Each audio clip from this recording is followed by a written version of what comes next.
sebagaimana Rasulullah sallallahu alaihi wasallam berwasiat kepada kaum muslimat di waktu itu. Setelah melaksanakan salat Id, Rasulullah sallallahu alaihi wasallam mengatakan kepada kaum muslimat, "Ya ma'syaran nisa, tasaddaqna." Wahai para kaum wanita, bersedekahlah. Wahai para kaum wanita, bersedekahlah. Fa inna kunna aktsaru hatabi jahannam. Sesungguhnya kebanyakan kalian adalah bahan baku atau bahan bakar neraka jahannam. Sesungguhnya kalian wahai kaum wanita, kebanyakannya adalah bahan bakar neraka jahannam. Faqamat imra'atun min satatin nisa saf'a'ul khaddain faqalat lima ya Rasulullah. Kemudian salah seorang wanita dari tengah saf berdiri dalam keadaan wajahnya wanita ini berubah kehitaman. Dia mengatakan kepada Rasulullah sallallahu alaihi wasallam, "Lima ya Rasulullah?" Kenapa wahai Rasulullah? Kenapa kaum wanita kebanyakannya menjadi bahan bakar neraka jahannam? Kata Rasulullah sallallahu alaihi wasallam, "Li'anna kunna tukthirna asy-syukat wa takfurna al-'ashir." Karena kalian, yaitu karena kaum wanita banyak mengeluh dan banyak kufur terhadap kenikmatan suami. Banyak mengeluh tidak baik bagi kaum muslimat. Harus banyak bersyukur kepada Allah Subhanahu wa taala.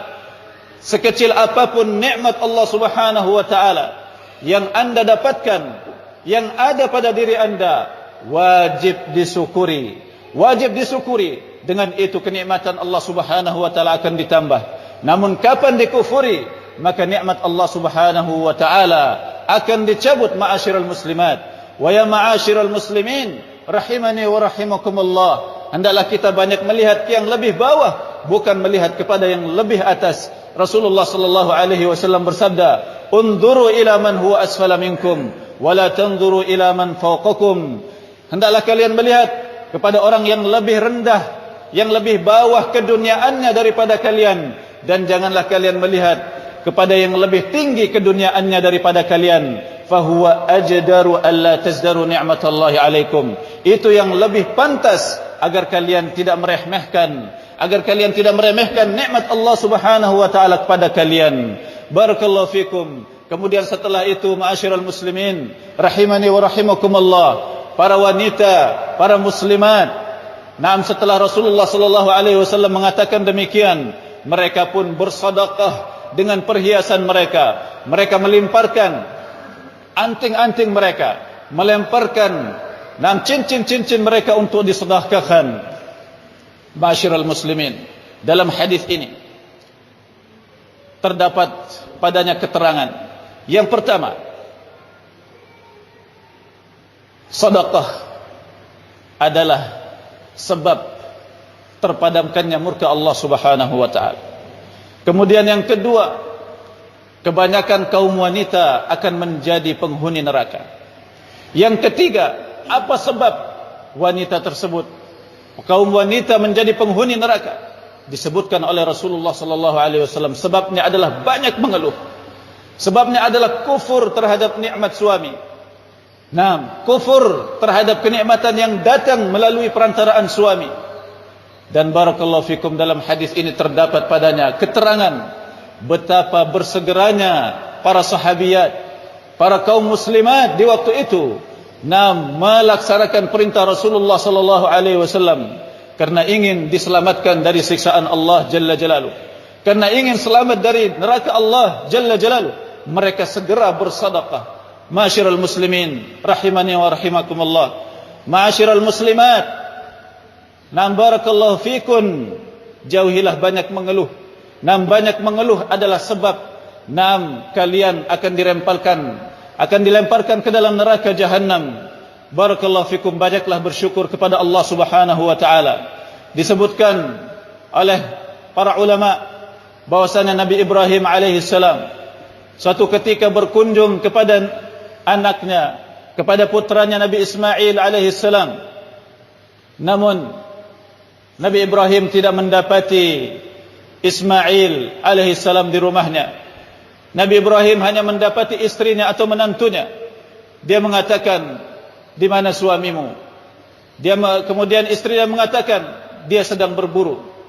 Nabi Ibrahim bertanya, bagaimana kehidupan kalian? Istrinya menjawab, kehidupan kami sempit. Kurang syukurnya, dia mengeluh dengan keadaan. Barakallahu fikum. Kemudian Nabi Ibrahim berpesan, sampaikan salamku kepada suamimu dan katakan kepadanya, sampaikan pesanku kepada suamimu, hendaklah dia mengganti talang rumahnya, hendaklah dia mengganti pintu rumahnya. Kemudian Nabi Ibrahim pergi dalam keadaan istri Nabi Ismail alaihissalam tidak mengetahui bahwa itu adalah bapaknya Nabi Ismail. Tak lama kemudian Nabi Ismail alaihissalam kembali dari berburu dan istrinya menyampaikan bahwa seorang telah datang dan bertanya tentangmu. Kemudian dia berpesan dan mengirim salam, dan dia berpesan, barakallahu fikum, agar engkau mengganti talang rumahmu. Kata Ismail alaihissalam, itu adalah bapakku, dia telah memerintahkan kepadaku untuk mentalakmu. Ilhaqi bi ahliki, pergilah engkau kepada bapakmu. Barakallahu fikum. Nabi Ibrahim alaihissalam memerintahkan kepada Ismail alaihissalam untuk mentolak istrinya disebabkan kurangnya rasa syukurnya, kurangnya syukurnya disebabkan mengeluhnya dengan keadaan. Kemudian Nabi Ismail alaihissalam menikahi seorang wanita, dan ini adalah wanita yang saleh, yang banyak bersyukur kepada Allah Subhanahu wa taala. Nabi Ibrahim alaihissalam di waktu yang lain datang berkunjung kepada Ismail alaihissalam, namun Nabi Ismail tidak ada di rumah.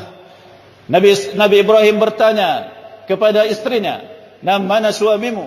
Dia mengatakan, suamiku sedang berburu. Kemudian Nabi Ibrahim bertanya, bagaimana kehidupan kalian? Istrinya Ismail menjawab, kami dalam keadaan baik, kami dalam keadaan baik. Dan dia bersyukur terhadap nikmat Allah Subhanahu wa taala. Padahal keadaan istri yang pertama dan istri yang kedua sama. Keadaan kehidupan Nabi Ismail dengan istrinya yang pertama dan istrinya yang kedua sama. Namun yang pertama banyak mengeluh, kurang syukurnya, dan yang kedua bersyukur kepada Allah Subhanahu wa taala. Nabi Ibrahim alaihissalam mengatakan kepada istri Nabi Ismail, sampaikan salamku kepada Ismail dan katakan kepadanya,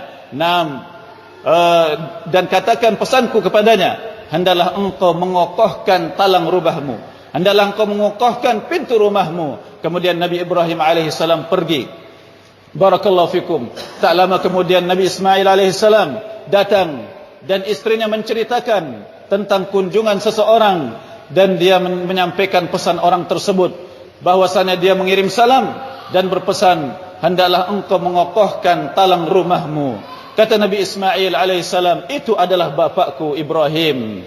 Dia telah berpesan agar aku mengokohkanmu, agar aku tidak menceraikanmu. Masyarul muslimin, rahimani wa rahimakumullah. Didik istri-istri kita, ajarkan kepada anak-anak kita untuk selalu bersyukur kepada Allah Subhanahu wa taala, untuk selalu bersyukur terhadap nikmat Allah Subhanahu wa taala. Betapa banyak kenikmatan ya Allah Subhanahu wa taala yang terus-menerus tercurahkan kepada kita, dan betapa sedikit syukurnya kita kepada Allah Subhanahu wa taala.